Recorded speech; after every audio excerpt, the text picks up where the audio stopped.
नमस्कार। अगस्ती संहिता वाचन इस उपक्रम में मैं वैद्या प्रियदर्शनी बापटकडूस आप सभी का और आदरणीय वैद्य विष्णु जोगळेकर सर का हार्दिक स्वागत करती हूँ। श्री चरक संहिता चिकित्सा स्थान त्रयोविंशोध्याय विषय चिकित्सा का वाचन चल रहा है। इसके अंतर्गत पिछले सत्र में हमने श्लोक नंबर 50 तक हम आए थे, जिसमें विषपान और दंश इसके बारे में सर ने हमें बताया था। मैं सर से अनुरोध करती हूँ कि अध्याय वाचन का प्रारंभ करें। धन्यवाद प्रिया। मेरा स्क्रीन दिखाई दे रहा है?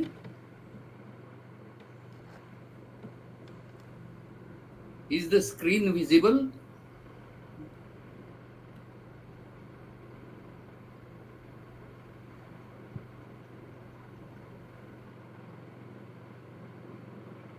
हेलो, स्क्रीन दिखाई देता?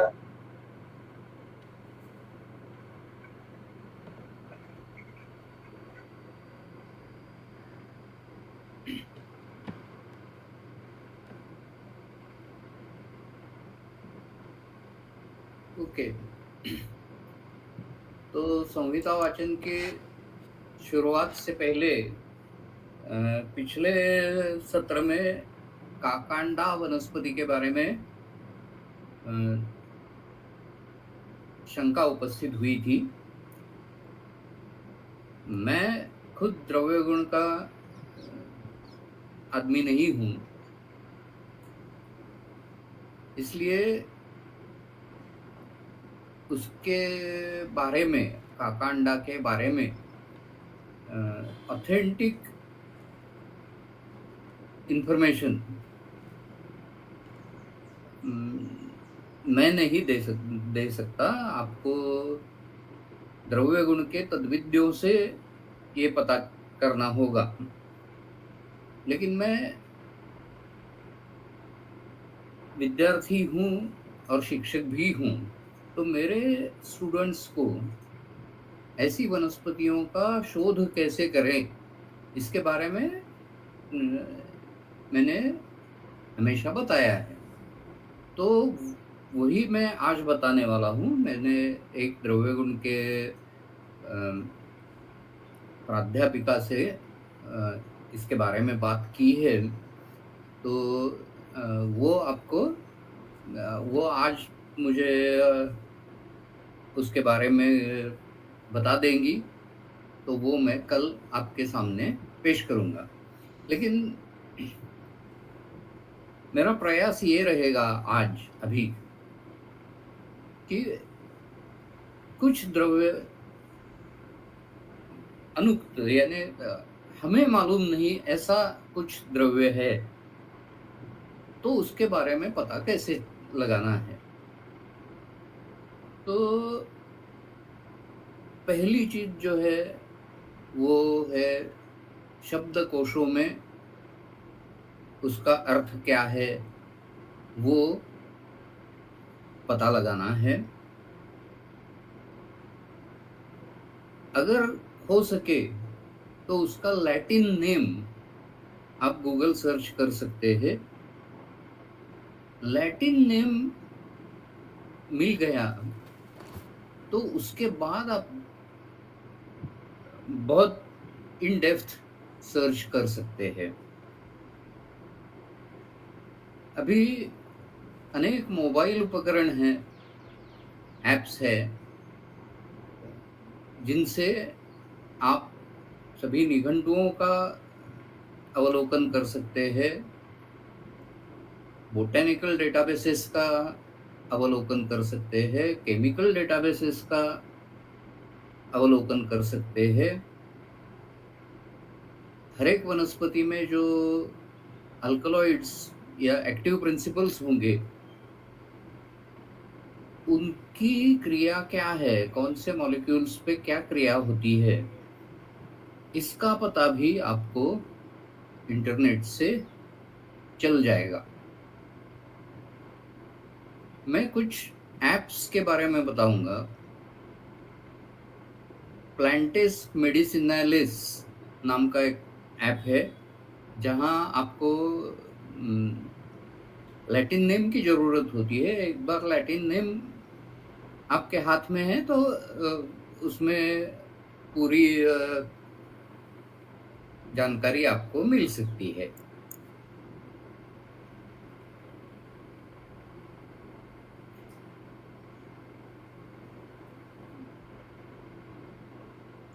तो ये प्लांटस मेडिसिनालिस एक ऐप है।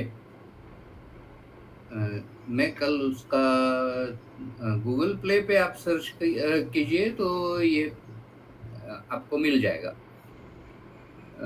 दूसरा एक है, वो है द्रव्य, DRAVYA, द्रव्य नाम का एक ऐप है।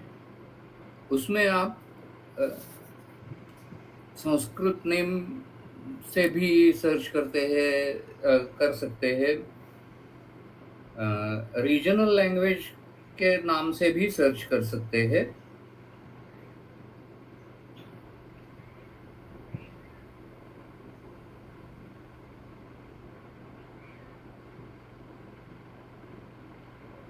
उसमें मैंने जो द्रव्य, इस ऐप में मैंने जो सर्च किया था वो मैं दिखाने की कोशिश कर रहा हूँ।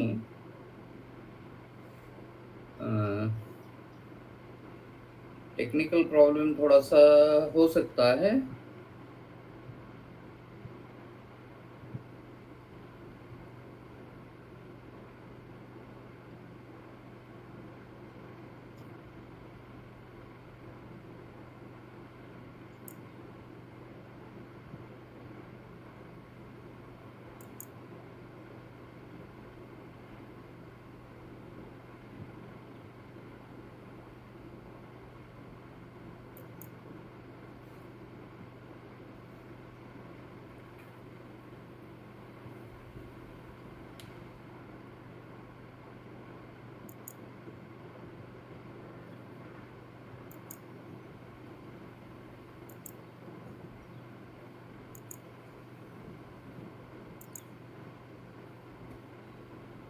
हाँ, अभी आपको यहाँ दिखाई देगा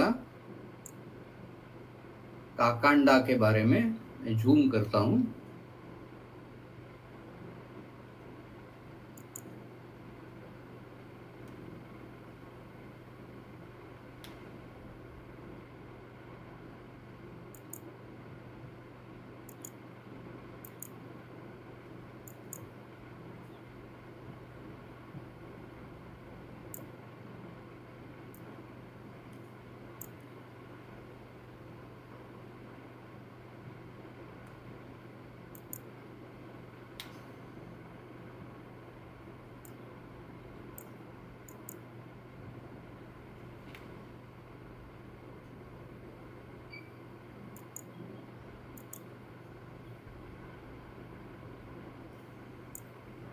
तो अगर आप यहाँ देखें,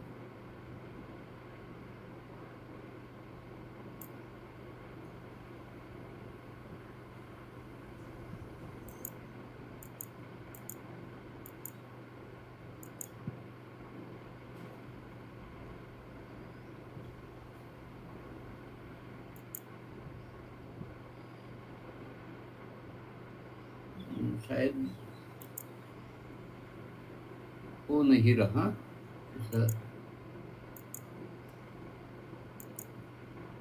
लेकिन आप यहाँ अगर देखें तो काकांडा ऐसा सर्च किया तो उनमें से 5-6 वनस्पतियों का यहाँ नहीं, 1 2 3 4 5 6 7 वनस्पतियों का यहाँ उल्लेख है। और उसमें 4 स्पेशीज है वो अनआइडेंटिफाइड है, यानी ये संदिग्ध वनस्पति है। इसका हमें इस द्रव्य नाम के ऐप से पता चला।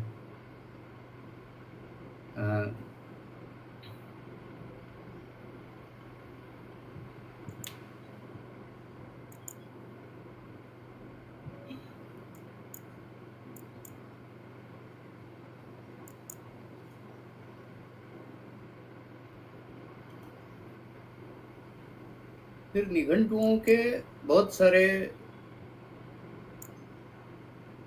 ऐप्स है। महानिघंटु है। महानिघंटु में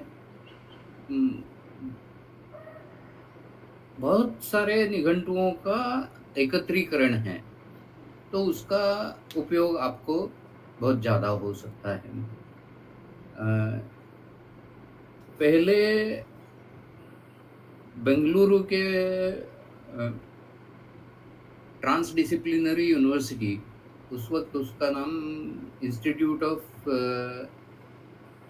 इंटीग्रेटिव मेडिसिन ऐसा था। तो वहाँ एक बहुत बड़ा प्रकल्प चला था, अभी भी चल रहा है, लेकिन उनकी वेबसाइट पे जो डेटाबेस था वो अभी ऐप के जरिए उपलब्ध है। पहले वाला जो डेटाबेस था उसका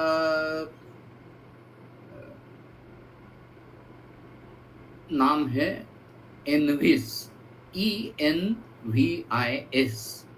तो एनविस में आपको रीजनल लैंग्वेज से पता चल सकता है, लैटिन नेम से भी पता चल सकता है, और उसका डिस्ट्रीब्यूशन कैसा है, कहाँ मिलता है, आरक्षित संरक्षित जाति है या नहीं, रेड लिस्टेड है, ब्लैक लिस्टेड है, किस तरह की प्रजाति है, उसका पता चलता है। और भारत में कहाँ वो उत्पन्न होता है, पैदा होता है, उसके बारे में आपको जानकारी मिल सकती है। उसका बोटेनिकल आइडेंटिफिकेशन कैसे करना है उसके बारे में भी आपको पता चल सकता है।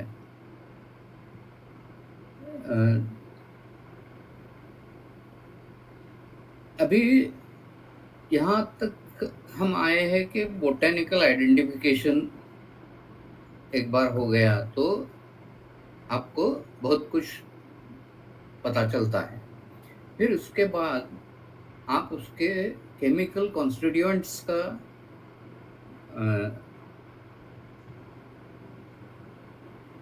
पता लगाना चाहिए। ये केमिकल कॉन्स्टिट्यूएंट्स का पता आपको द्रव्य इस ऐप से चल जाएगा। तो उनमें से कोई केमिकल कॉन्स्टिट्यूएंट्स जो सबसे ज़्यादा मात्रा में हो या प्रमुख इंग्रेडिएंट या एक्टिव प्रिंसिपल हो, तो उसका हम पबमेड पे सर्च कर सकते हैं। तो वो करने के बाद वो केमिकल कॉन्स्टिट्यूएंट के ऊपर कौन कौन से पेपर पब्लिश हुए हैं उसका आपको पता चलेगा। उनमें आयुर्वेद के बाहर के भी बहुत सारे पेपर्स होंगे जो कि मॉलिक्यूल्स का फार्माकोलॉजी क्या है वगैरह उसमें उसके बारे में पता दे सकते हैं। तो वहाँ आप सर्च कीजिए। चाइनीज़ मेडिसिन ने एक नया तरीका, ट्रेडिशनल वनस्पति का रिसर्च करने का एक नया तरीका ढूंढा था। उसे कहते हैं नेटवर्क फार्माकोलॉजी। ये नेटवर्क फार्माकोलॉजी में क्या होता है, आप पहले बोटेनिकल आइडेंटिफिकेशन या लैटिन नेम का पता करते हैं, उसके बाद उसके सब इंग्रेडिएंट्स का पता करते हैं, फिर इंग्रेडिएंट्स का मॉलिक्यूलर टारगेट क्या है उसका पता कर सकते हैं, और फिर उसका मैपिंग कर सकते हैं। और ये मैपिंग होने के बाद आपको पता चलता है कि ये वनस्पति कहाँ कहाँ काम करती है। तो कुछ 7-8 साल पहले इसके ऊपर पुणे विद्यापीठ के हेल्थ साइंस डिपार्टमेंट में काम हुआ था त्रिफला के ऊपर। पबमेड पे आप जाके नेटवर्क फार्माकोलॉजी ऑफ त्रिफला ऐसा सर्च अगर आप करेंगे तो आपको वो पेपर दिखाई देगा और उसमें सभी आपको पता चलेगा नेटवर्क फार्माकोलॉजी के बारे में। तो ये 8-10 साल पुराना काम था। उसके बाद अभी वहीं बहुत कुछ पानी बह चुका है और नई टेक्नोलॉजी वहाँ इस्तेमाल की जा रही है। और अभी ऐसा सॉफ्टवेयर हेल्थ साइंस डिपार्टमेंट और बायो इन्फॉर्मेटिक्स डिपार्टमेंट ऐसा सॉफ्टवेयर बनाने जा रहे हैं, वो शायद इस साल कंप्लीट होगा। तो उसके बाद आप कौन सा भी नाम उसमें डालिए तो उसका network pharmacology as an output आपको मिलेगा। इस तरह का स्ट्रक्चर अभी करना शुरू है। तो श्लोक पढ़ते वक्त अगर किसी वनस्पति का आपको पता नहीं है तो बहुत सारे तौर तरीके हैं जिनसे आप ये पता कर सकते हैं। अभी जो अनआइडेंटिफाइड है, जिनके बारे में ज़्यादा कुछ पता नहीं है या कंफ्यूजन है, उनके बारे में क्या करना है, इसके ऊपर संदिग्ध वनस्पतियों के लिए दो बहुत अच्छी किताबें हैं। एक प्रियव्रत शर्मा जी का है और एक पुराना बुक है जो बापालाल वैद्य का है, वैद्य जी का। तो उन्होंने संदिग्ध वनस्पतियों के बारे में, उनकी निश्चिती करने के बारे में बहुत सारा काम किया है। तो अब हम देखते हैं काकांडा के बारे में। मुझे जो अब तक पता चला है तो उसमें काकांडा का एक अर्थ है ज्योतिषमती, एक अर्थ है कुचला। मराठी में जिसे हम भोकर कहते हैं, वो भी एक अर्थ काकांडा का है। और चक्रपाणी जी ने जो बताया है उसमें कृष्ण शिंबी ऐसा वर्णन किया है। ये कृष्ण शिंबी के दो अर्थ हम ले सकते हैं। एक तो ब्लैक बीन्स यानी काला वाटाणा, ऐसा हम मराठी में जिसे कहते हैं वो, या फिर वाल पापड़ी जिसे कहते हैं वो। इन दोनों को हम कृष्ण शिंबी कह सकते हैं। इसमें कंट्रोवर्सीज है, उसके बारे में ज़्यादा पता आपको मैं ज़्यादा खबर मैं कल दे दूंगा। तो आज हम आगे बढ़ते हैं अभी। तो विषय चिकित्सा के बारे में अभी पिछले श्लोक में हमने विषपानम दष्टानाम विषपीते दंशम चांते, ऐसा सभी वेगों का वेगों की चिकित्सा का श्लोक देखा था। आखिरी वेग में प्रतिविष देना है उसके बाद ये श्लोक आता है। अभी यहाँ क्या है, तो यहाँ बहुत सारे योग दिए हैं। लेप औषधि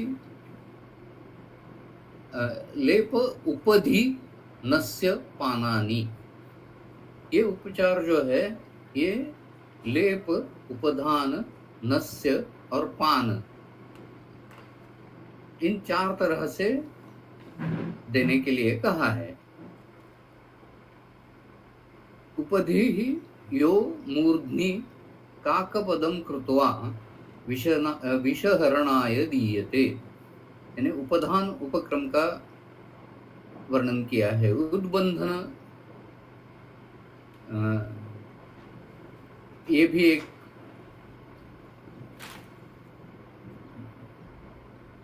उपक्रम कहा है।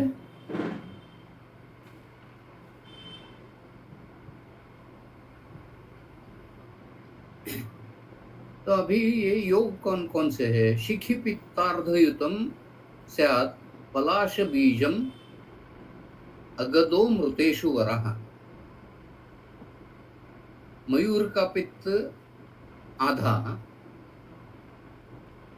और पलाश बीज, यह अगध में श्रेष्ठ, ऐसा यहाँ बताया है।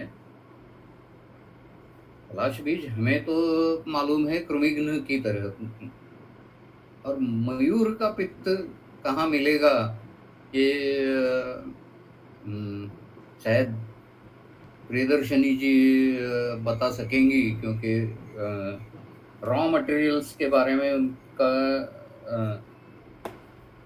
हमेशा का संबंध रहता है।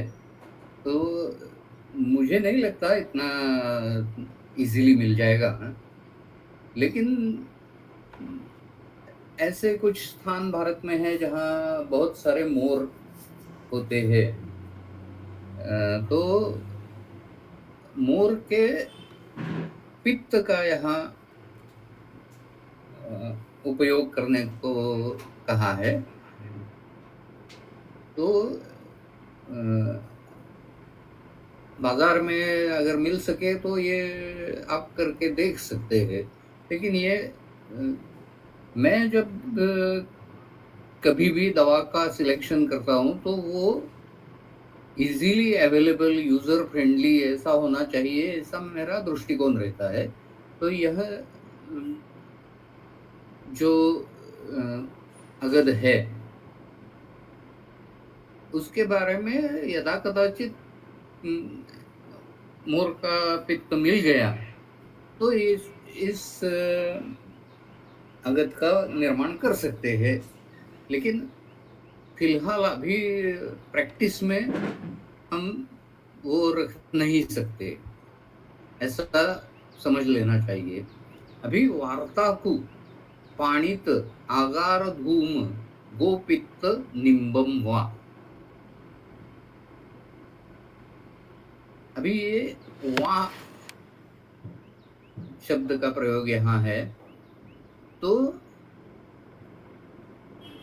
इसमें सभी का संबंध शिखि पित्तार्धयुतम से होना चाहिए। पलाश बीज की जगह आप वार्ता को, यानी ब्रिंजल, वांग, उसका उपयोग कर सकते हैं। फाणित यानी काकवी, उसका उपयोग कर सकते हैं। आगार धूम के बारे में पिछले व्याख्यान में मैंने बताया था, जिसमें बकमिंस्टर फुलेरिन्स जैसे मॉलिक्यूल्स होते हैं जिनसे घर्षण बिल्कुल नहीं होता। अगर आपको अंजन करना है तो उसके लिए आगार धूम के साथ किसी भी द्रव्य का प्रयोग किया तो आंखों में तकलीफ नहीं होगी, लेकिन उसका फायदा होगा। शिखि पित्त के की जगह आप गोरोचन का इस्तेमाल कर सकते हैं, ऐसा इस श्लोक का मैं अर्थ निकालता हूँ। शिखिपित्तार्धयुतम गोपित्तम, ऐसा संस्कृत व्याकरण के हिसाब से होता है। तो शिखी पित्त यानी मोर का पित्त इनमें नेसेसरी इंग्रेडिएंट है, ऐसा इस श्लोक से पता चलता है। यहाँ गोपित्त निम्बम, ऐसा एक अलग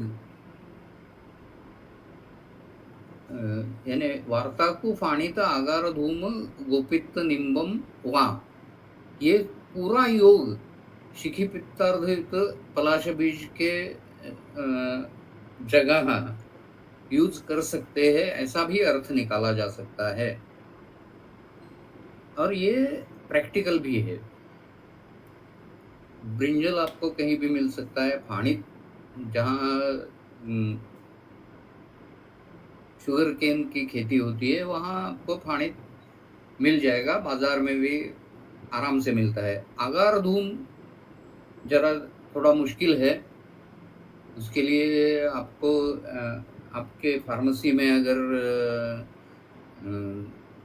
लकड़ी की भट्टी आप चलाते हैं तो आगार धूम वहाँ पैदा हो सकता है, यानी इम्पॉसिबल नहीं है, मिल सकता है। गोरोचन मिलता है और निम्ब। तो इन इंग्रेडिएंट्स का अगद ये मृतेषु वरः, मृतेषु इति मृत इव उद्बंध विष जल मृते, यानी विष से मृतप्राय होने वाला, उद्बंधन यानी गले में फांसी का फंदा लगाया हो तो वहां इस्तेमाल करना है। जल मृत, पानी में डूब के जो मरा है, मृतवत है, यानी जहां हम ऐसा कह नहीं सकते कि ये आदमी मरा है या जिंदा है, तो ऐसी अवस्थाएं जो है जहां सस्पेक्टेड डेथ, यानी ये डेथ भी सस्पेक्ट है। एस्फिक्सिया में ऐसा होता है, बहुत सारे 37 उसके कॉजेस है इस तरह के फिनोमेनन के, कि जहां ये रिवर्सिबल होता है। लगता है कि पेशेंट मृत हो गया है, लेकिन कुछ उपाय करने से वो फिर से जीवित हो सकता है। इसका सबसे बड़ा उदाहरण है वो हाइपोग्लाइसेमिक कोमा का। तो हाइपोग्लाइसेमिक कोमा में ऐसा प्रतीत होता है कि रुग्ण मर गया है, लेकिन अगर उसका सिरावैध करके उसमें से आप कॉन्सेंट्रेटेड ग्लूकोज सॉल्यूशन दे दें तो वो मृतवत पड़ा हुआ रुग्ण एकदम उठ के खड़ा होता है, वो जो भी सुई आपने लगाई है वो फेंक देता है। इस तरह का इस तरह की घटनाएं मैंने देखी है। मैं जब मानस रोग के एक हॉस्पिटल में स्टूडेंट लाइफ में काम करता था, तो वहाँ इंसुलिन कोमा थेरेपी नाम की एक थेरेपी देते थे। तो वहाँ क्या करते थे कि हाई डोज में इंसुलिन देते थे, पेशेंट धीरे धीरे हाइपोग्लाइसेमिक कोमा की तरफ बढ़ता था। तो प्री कोमा कंडीशन में उसको 50% ग्लूकोज 50 सीसी ऐसा देते थे।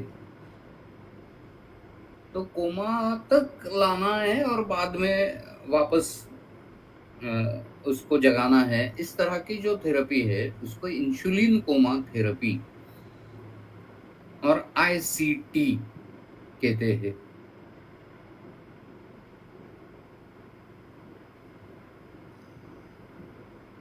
जो इलेक्ट्रोकन्वल्सिव थेरेपी है, ईसीटी, वो उस वक्त ज़्यादा प्रचलित थी उन्माद के पेशेंट में। अभी उसमें बहुत सारे मॉडिफिकेशंस हो गए हैं, लेकिन वहाँ शॉक देना ये प्रमुख तत्व था। तो रुग्ण को शॉक दिया जाता है उन्माद के रुग्णों को, और शॉक से बाहर आने के बाद वो रुग्ण नॉर्मल हो जाता है, काफ़ी नॉर्मल हो जाता है। Significant difference in behaviour is seen. तो ये दोनों तरीके उस साइकेट्रिक हॉस्पिटल में मैंने देखे हैं। तो इंसुलिन कोमा थेरेपी ये इस संभाव्य मृत, सस्पेक्टेड डेथ का एक उदाहरण है। ऐसा हाइपरग्लाइसेमिक कोमा में भी हो सकता है, समाधि में हो सकता है, या फिर हाइबरनेशन में हो सकता है। कई बार ऐसा होता है कि हिमालय में लोग जाते हैं, तो कहीं बर्फ का यानी हिमस्खलन हो गया, तो उसके अंदर गाड़े जाते हैं लोग। 4-4, 6-6 महीने वो इस तरह से बर्फ के अंदर रहते हैं। जब निकाले जाते हैं तो ऐसा लगता है कि वो मृत है, लेकिन जैसे-जैसे टेम्परेचर बढ़ाया जाएगा, वैसे वो फिर से जीवित हो जाते हैं। और ये सिर्फ मानवीय जीवों के लिए है ऐसा नहीं है। वूली मैमोथ करके अभी एक्सटिंक्ट हुआ प्राणी है, हाथी से भी बड़ा, हाथी का बड़ा भाई कह सकते हैं। इस तरह का वूली मैमोथ 1990s में उसका ऐसा अर्धमृत शरीर साइबेरिया में पाया गया था। उसके बाद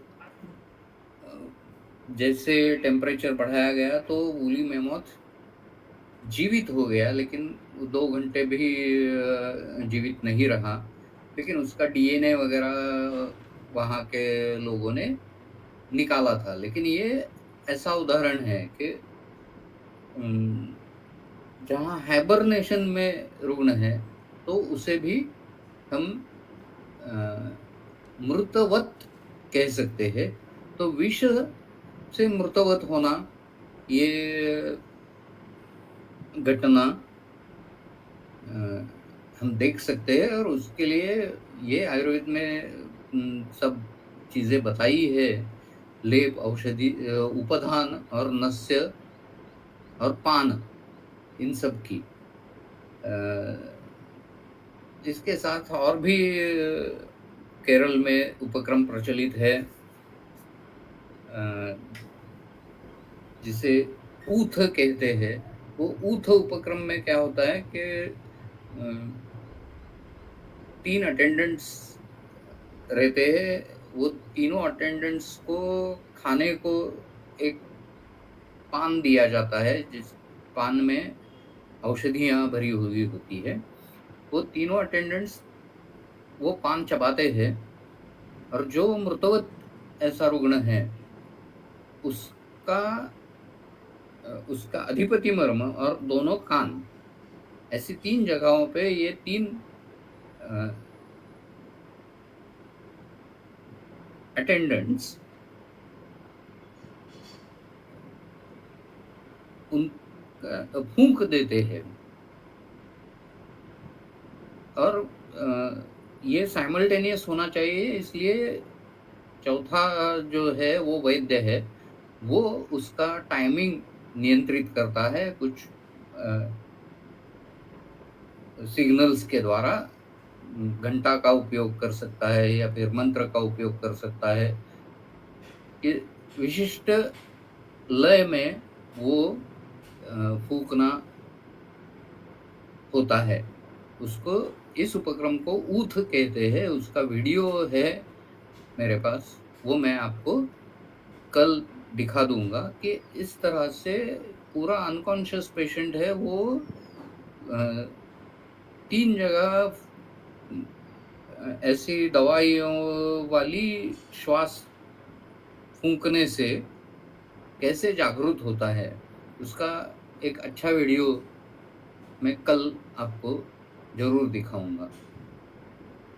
तो ऐसी जगह ये पहले 51st श्लोक का हमने विवरण किया।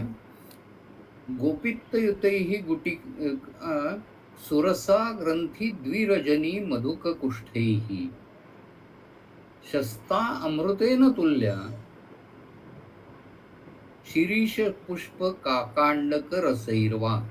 अभी यहाँ काकांडक कहा है, काकांड और काकांडक दोनों का बोटेनिकल आइडेंटिफिकेशन संदिग्ध है, इसलिए मैं इसके ऊपर ज़्यादा नहीं जाऊंगा। पहला जो गोपित्तयुतैर्गुटिका सुरसा ग्रंथि द्विरजनी मधुक कुष्ठैः, इनमें से जो कुष्ठ है वो एंडेंजर्ड स्पीशीज में है और उसके ऊपर बहुत सारे बंधन है। कुष्ठ का मूल रूप जो है वो सॉसुरिया लापा नाम का वो लैटिन नेम है और उसका उपयोग करना चाहिए, लेकिन ये एंडेंजर्ड स्पीशीज है। आपको मिल जाएगी तो अच्छी मिल जाएगी ऐसा नहीं है। बहुत साल पहले गवर्नमेंट ने उसके ऊपर बहुत सारे बंधन लगाए थे। अभी की स्थिति क्या है वो तो प्रिया जी आपको बता सकेंगी। द्विरजनी यानी हरिद्रा और दारू हरिद्रा, सुरसा है, तुलसी है, ग्रंथि है,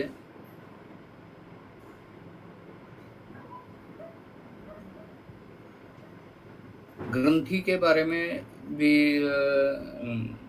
थोड़ी बहुत कंट्रोवर्सी है, पूरी नहीं है, मैं आपको देख के बताता हूँ।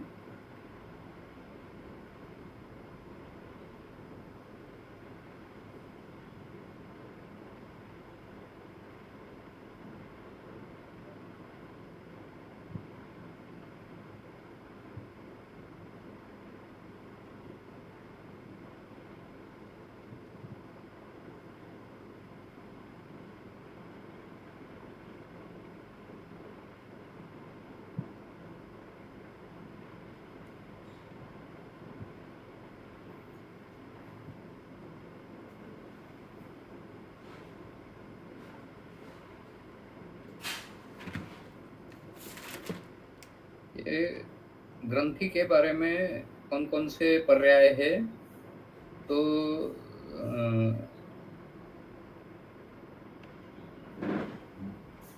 कैपारिस सेपियारिया ऐसा इसका एक लैटिन नेम है।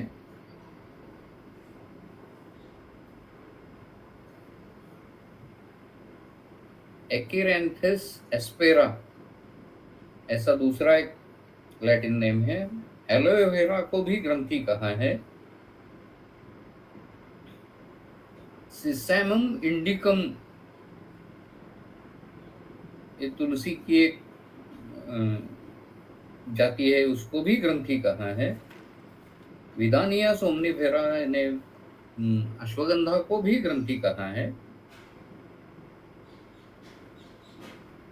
हिमालयन सिल्वर बीच बर्च उसको भी ग्रंथि कहा है।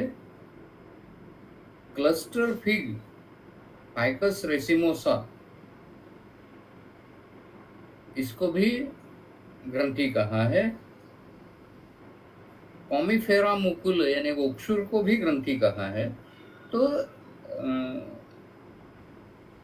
इनमें से कौन सा इस्तेमाल होता है ये आपको तो परंपरा से ही पता चलेगा।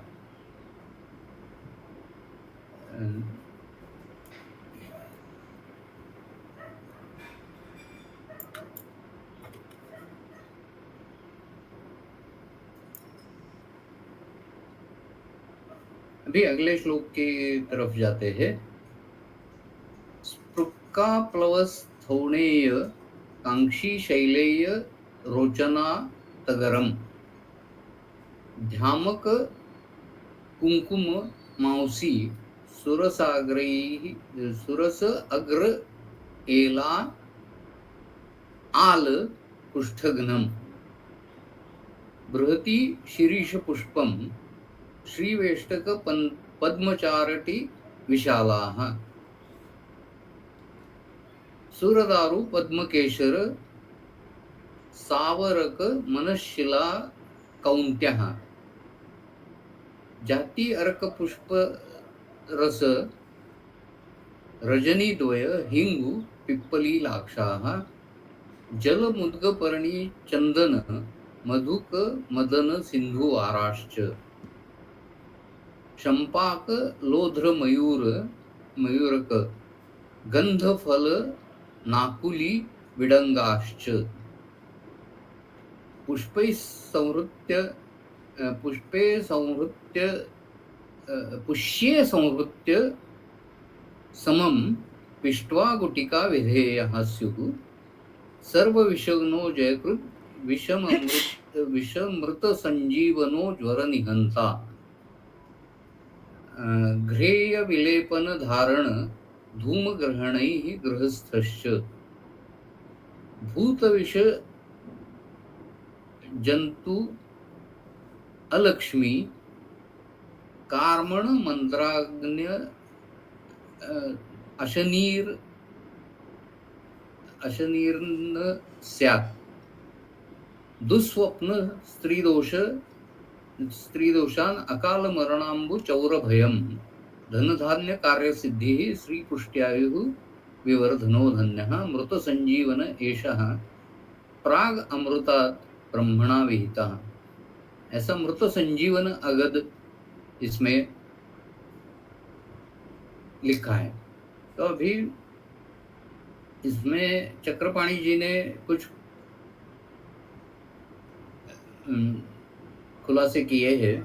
स्पृक्का इत्यादो कांक्षी सौराष्ट्रिका कुष्ठघ्न यानी खदीर सावरक यानी लौध्र कौंती से रेणुका मयूर अपामार्ग है गंधफला से प्रियंगु है नाकुली रासना। अभी नाकुली का यहाँ चक्रपाणी जी ने रासना नाम से बताया है। नाकुली वनस्पति जो केरल में प्रयुक्त करते हैं वो ईश्वरी मूल को नाकुली वहाँ कहते हैं एरिस्ट्रोलोकिया इंडिका। और उसके ऊपर बहुत सारी कंट्रोवर्सीज है क्योंकि एनिमल एक्सपेरिमेंट्स में तो वो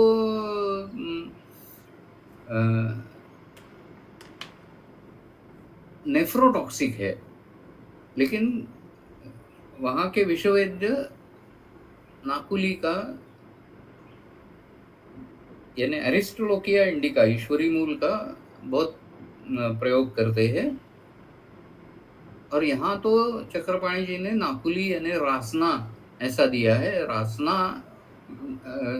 मूलतः एक कंट्रोवर्शियल वनस्पति है। तो हम इस मृत संजीवन अगत का निर्माण करें भी तो भी यहाँ बहुत सारी कंट्रोवर्शियल वनस्पतियाँ यहाँ है। फिर विडंग, विडंग ये एंडेंजर्ड स्पीशीज है। तो विडंग जो बाजार में मिलता है वो असली विडंग नहीं है।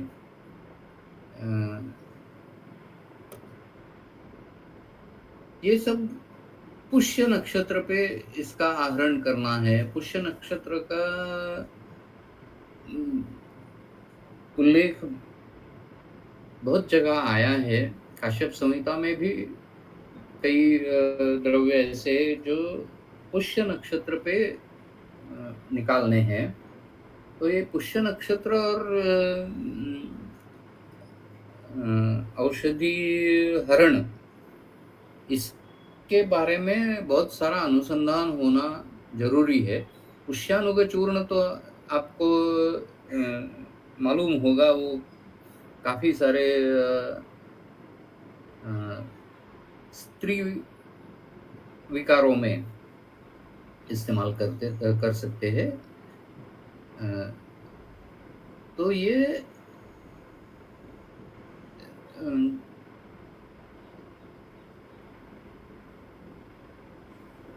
इसमें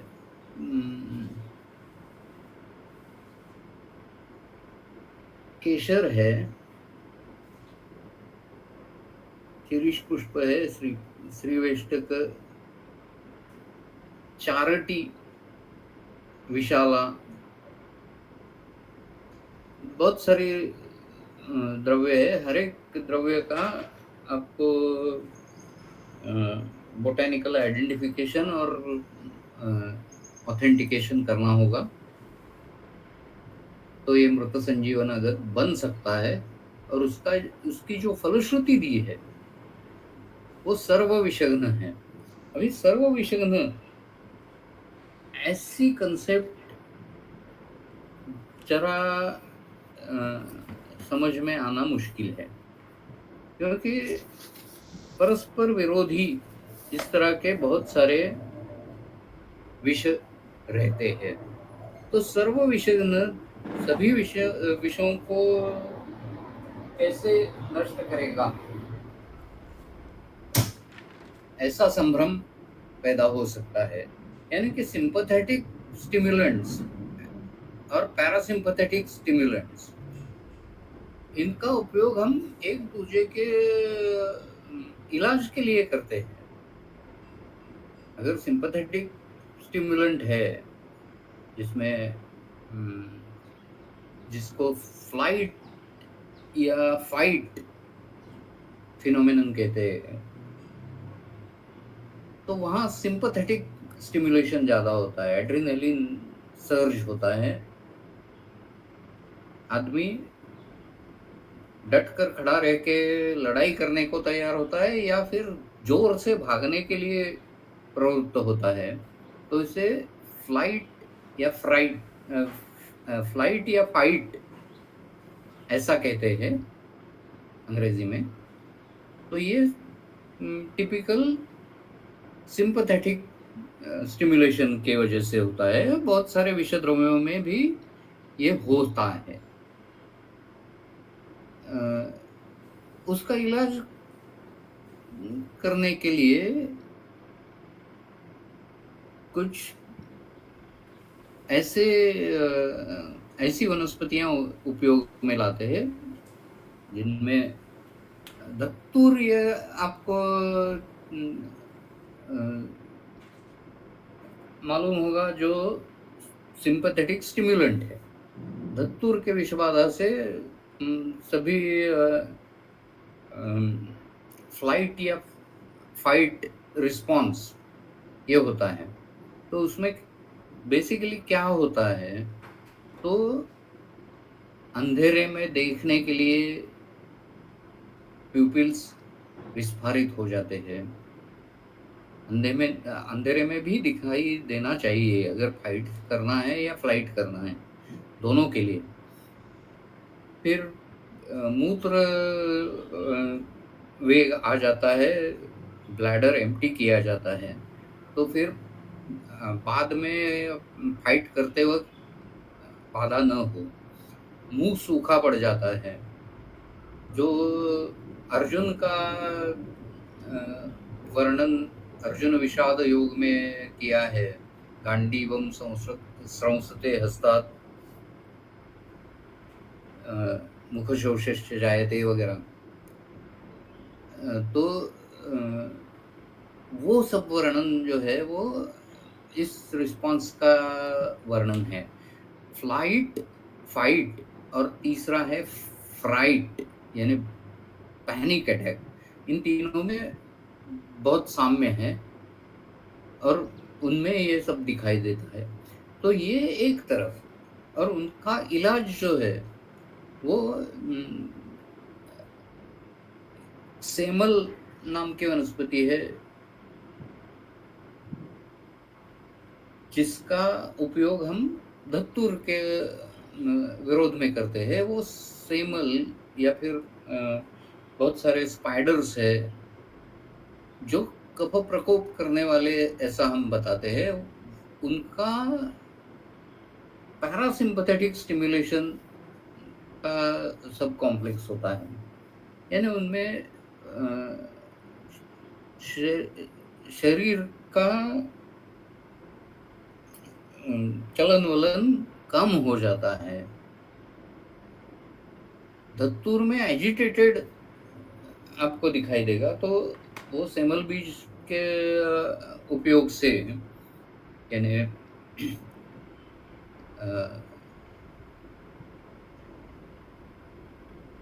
पाइलोकार्पिन उसका एक्टिव इंग्रेडिएंट है। आँखों में बूंद डालने के लिए उसका उपयोग करते हैं। एट्रोपिन ने प्यूपिल्स फूल जाते हैं और फिर पाइलोकार्पिन या नियोकार्पिन डालने से वो फिर से संकुचित हो जाते हैं। तो इस तरह का परस्पर विरुद्ध ऐसे विषयों के बहुत सारे उदाहरण मैं दे सकता हूँ। तो ये मुझे पता नहीं है कि सर्व विषघ्न कोई भी कल्प कैसे हो सकता है। सभी विषयों में उसका उपयोग अलग अलग अनुपान से करके हम शायद उपयोग कर सकते हैं, ऐसा एक अर्थ हम निकाल सकते हैं। लेकिन जो सिंपैथेटिक, वही पैरासिम्पैथेटिक स्टिमुलेशन के लिए विषघ्न, ऐसा किस तरह से होगा, इसका मैकेनिज्म ऑफ एक्शन मैं तो नहीं बता सकता। उसके कुछ ऑप्शंस है, जैसे कि कुछ ब्रेन सेंटर स्टिमुलेट होते होंगे, उसके ऊपर संशोधन अनुसंधान नहीं हुआ है, लेकिन कुछ ऐसे ब्रेन सेंटर्स हो सकते हैं जो विष के विरुद्ध ओज का श्रवण करके विषघ्न क्रिया करते होंगे।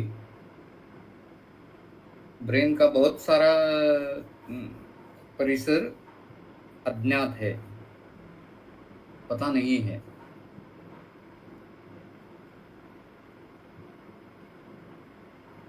सर्व विषघ्नो जयकृत विषमृत संजीवनो ज्वर निहंता। तो सभी तरह के ज्वर के लिए भी इस्तेमाल कर सकते हैं। घ्रेय यानी जिसे हम प्रथमन्नस्य कहते हैं, उस तरह से उपयोग किया जा सकता है। विलेपन से उपयोग किया जा सकता है।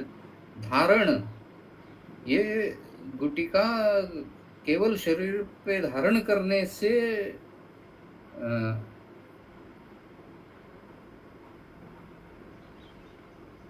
उसका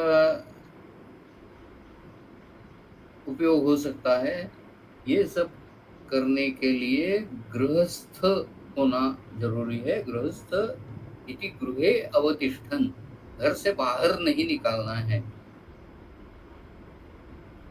घर में सुरक्षित वातावरण में ये सब करना है। भूत विष जंतु अलक्ष्मी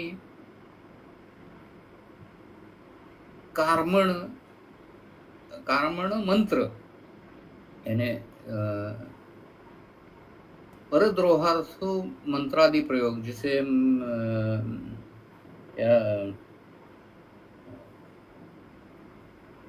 मूठ मारली वगैरह कहते हैं, उस तरह से काली जादू का प्रयोग किया है, तो उसमें भी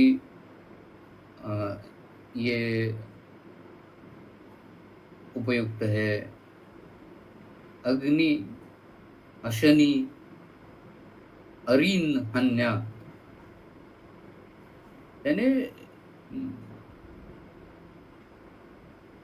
कुछ भी हुआ हो तो मृत संजीवन का उपयोग है। दुस्वप्न, नाइटमेयर्स जिसे कहते हैं, वो अगर है तो भी उपयुक्त है, ऐसा यहाँ कहा है। स्त्री दोष, स्त्री दोष का अर्थ स्त्री दत्त गरादि दोषान, ऐसा चक्रपाणी जी ने लगाया है। इसको हम एक्सपांड कर सकते हैं कि पूरे सेक्सुअली ट्रांसमिटेड डिसीजेस उसमें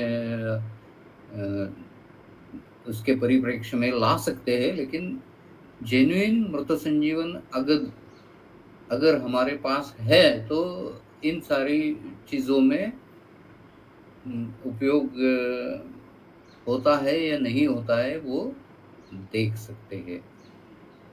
फिलहाल हम कुछ नहीं बता सकते, लेकिन ये जो फलश्रुति दी है वो इस तरह की है कि ये मानो कोई अमृत हो।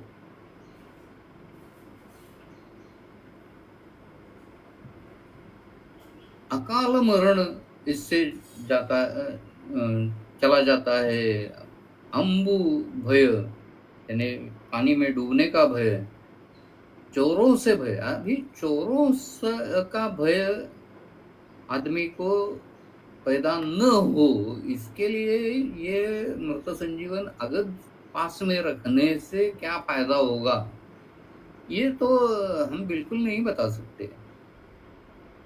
चोर लोग कहीं भी चोरी कर सकते हैं, किसी के भी यहाँ चोरी कर सकते हैं, ये हम रोज अखबार में पढ़ते हैं। तो चोरों से भय मृत संजीवन अगत से नहीं होता, ये केवल अतिशयोक्ति अलंकार का उदाहरण मुझे दिखाई दे रहा है। धन धान्य कार्य सिद्धि, श्री पुष्टि आयुर्विवर्धनो धन्यः, मृत संजीवन एष प्राग अमृतात् ब्रह्मणा वेता, यानी ब्रह्मदेव ने अमृत से पहले मृत संजीवन अगत का निर्माण किया और यह बताया।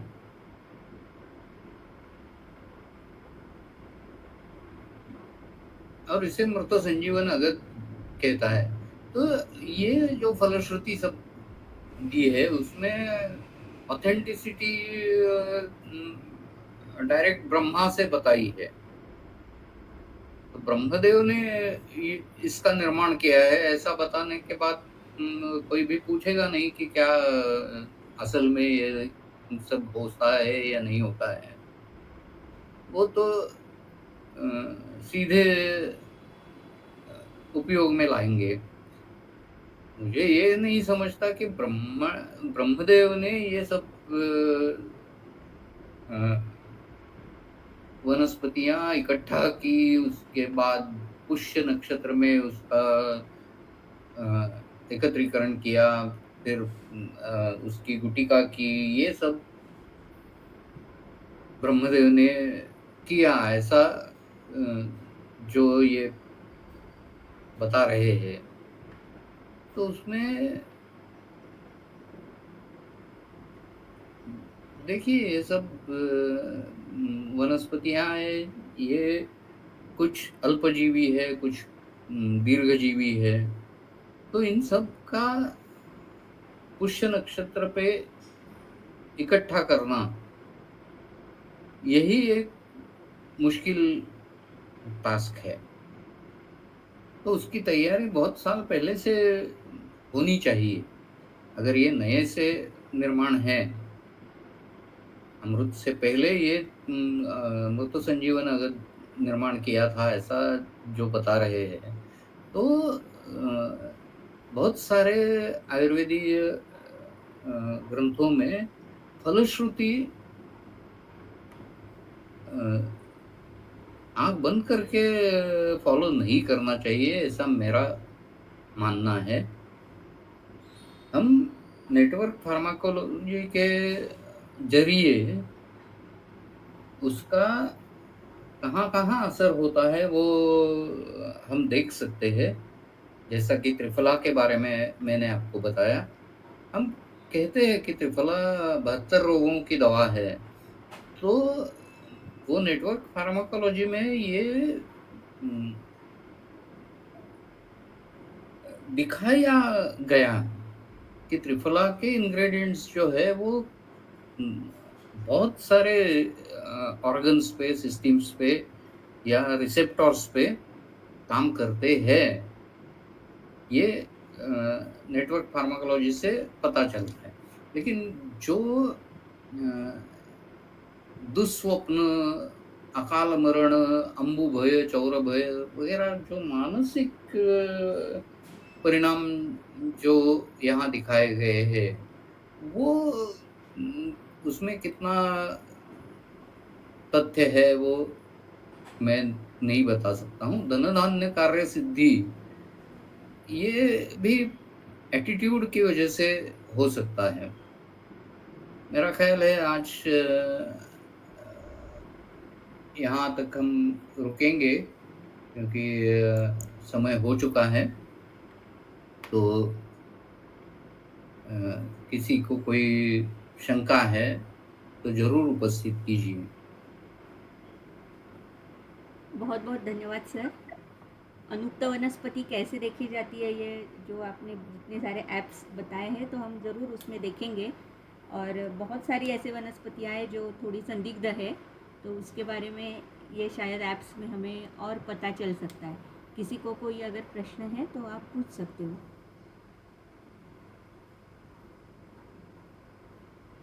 शायद प्रश्न नहीं है यहाँ पर, तो सर ते विडंगाचं वेल राहतं मग ते ओरिजिनल राहतं ना त्याच्या जे आपल्याला भेटतं आपल्या जे फळ ते.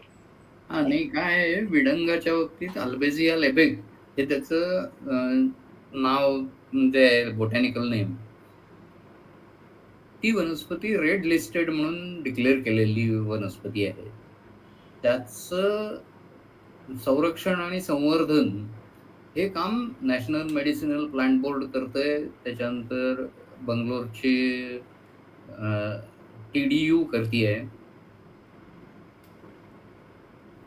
त्याचं इन सिटू किंवा जिथं ते उत्पन्न होतंय, आता भीमाशंकरच्या जंगलात वावडिंग आहे. तर तिथं त्याचं संरक्षण आणि वर्धन कसं होईल हे बघतायत. पण बाजारात जेवढं विडंगारिष्ट वापरलं जातं, त्याला पुरेल एवढं वावडिंग खरं वावडिंग मिळणं शक्य नाहीये. त्याच्यामुळे वावडिंगाच्या जागी इतर वनस्पती वावडिंग म्हणून वापरल्या जातात. वावडिंगाच्या सारखा दिसणारा कंकोळ हा पदार्थ वापरला जातो. त्याच्यामुळे मुळात आपण प्रत्येक वनस्पतीच्या बाबतीत विचार करताना हे पाहायला पाहिजे की जेन्युइन वनस्पती आहे की नाही. कारण जेन्युइन वनस्पती नसेल तर मुळात फलश्रुती दिसणार नाही. विडंग ओके सर. मूल हे विषग्न म्हणून सर्पविषग्न म्हणून आलेलं आहे आणि त्याच्यावरती आम्ही ॲनिमल एक्सपेरिमेंट्स केलेले होते. तर त्याच्यासाठी विडंग मूल, जेन्युइन विडंग मूल मिळणं ह्याच्यासाठी जवळपास आमचे 6-8 महिने गेलेले होते. ते जेन्युइन विडंग मूल, सर्टिफाईड विडंग मूल मिळाल्यानंतर त्याचे ॲनिमल एक्सपेरिमेंट आम्ही केले. त्यामुळे हे ऑथेंटिकेशन हे फार महत्त्वाचं आहे आणि आयुर्वेदिक औषधांच्या बाबतीत माझा तरी अनुभव असा आहे, की तुम्ही जितकी जेन्युइन मटेरियल्स वापराल, तेवढे फलश्रुतीचा जास्तीत जास्त तुम्हाला प्रत्यय येतो. Okay sir. तो आज के लिए हम यहीं पर रुक रहे हैं. बहुत बहुत धन्यवाद और कल फिर से मिलेंगे 7:30 बजे. Thank you.